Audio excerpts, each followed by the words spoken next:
गुढीपाडव्याच्या उत्साह संपूर्ण देशात सुरू असताना नवी मुंबईत सोनखार पाम बीचमध्ये विविध उपक्रम राबवून गुढीपाडवा साजरा करण्यात आला।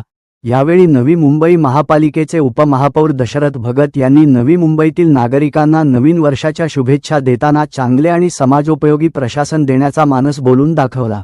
पुढील 5 वर्ष जनसेवा करण्यास संकल्प आजपासून आम्ही करत आहोत, जनतेचे सेवक म्हणूनच काम करू असे आश्वासन यावेळी उपमहापौर दशरथ भगत यांनी दिले।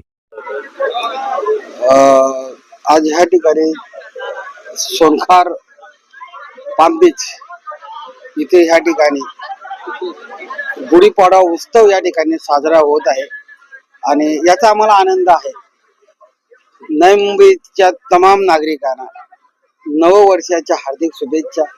चैत्र वैशाख शुद्ध प्रतिपदा ह्या वर्षामध्ये आता आपण सुरुवात झालेली आहे। वसंत ऋतू, ईश्वराची साक्ष आणि नवीन वातावरण, नवीन चैतन्य, नवीन प्रेरणा आणि नवीन आशा या सर्व ह्या आता फुलांनी भरणार आहे।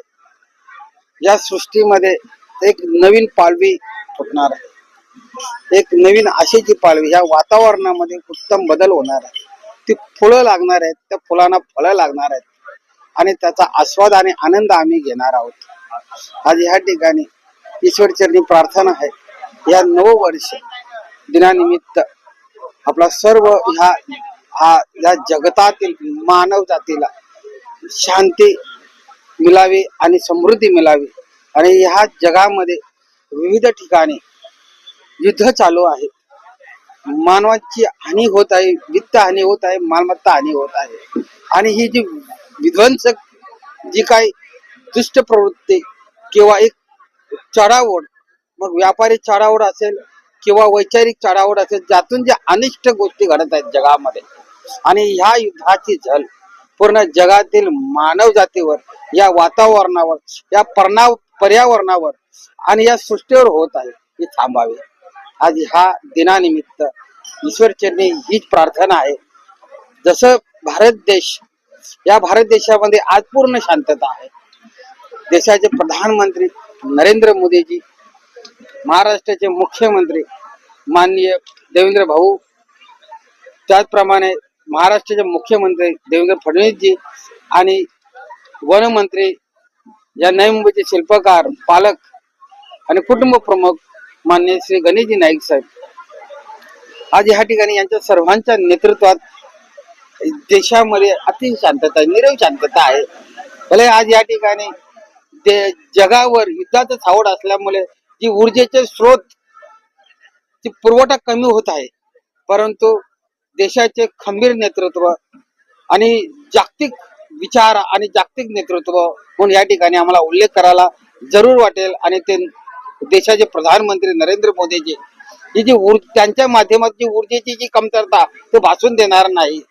आणि ह्या ठिकाणी आम्हाला ह्या ठिकाणी जी काही शांत, कारण देशाच्या, भारत देशाच्या चारही बाजूला असमाधान आहे, समाधान नाही। त्या ठिकाणची नागरिक त्रस्त आहेत, मग त्या ऊर्जेच्या माध्यमातून त्रस्त असू द्या किंवा इतर माध्यमातून त्रस्त असू द्या, पण भारतामध्ये स्थिरता आहे, शांतता आहे। मग राजकीय असेल, सामाजिक असेल, प्राकृतिक असेल आणि ती आध्यात्मिक सुद्धा असेल, या सर्व स्थिरता आहे। आणि या स्थिरतेला या देशामध्ये एक अधिष्ठान आहे, एक अध्यात्माचे अधिष्ठान आहे, एक सत्संगाचे अधिष्ठान आहे, एक वारकरी संप्रदायाचे अधिष्ठान आहे आणि या ईश्वराची भक्ती आहे, ईश्वराची शक्ती आहे।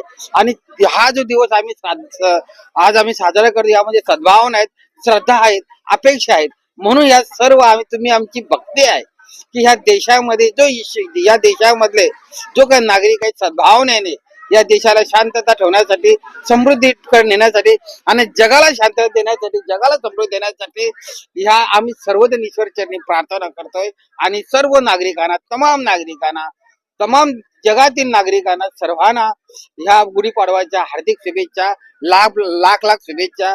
सर्वांची प्रगती हो, सर्वांची भरभराट हो, समाधान हो, शांतता हो आणि सर्वांना ईश्वराची चरण स्पर्श हो आणि भक्ती मार्गातून त्यांची उन्नती हो।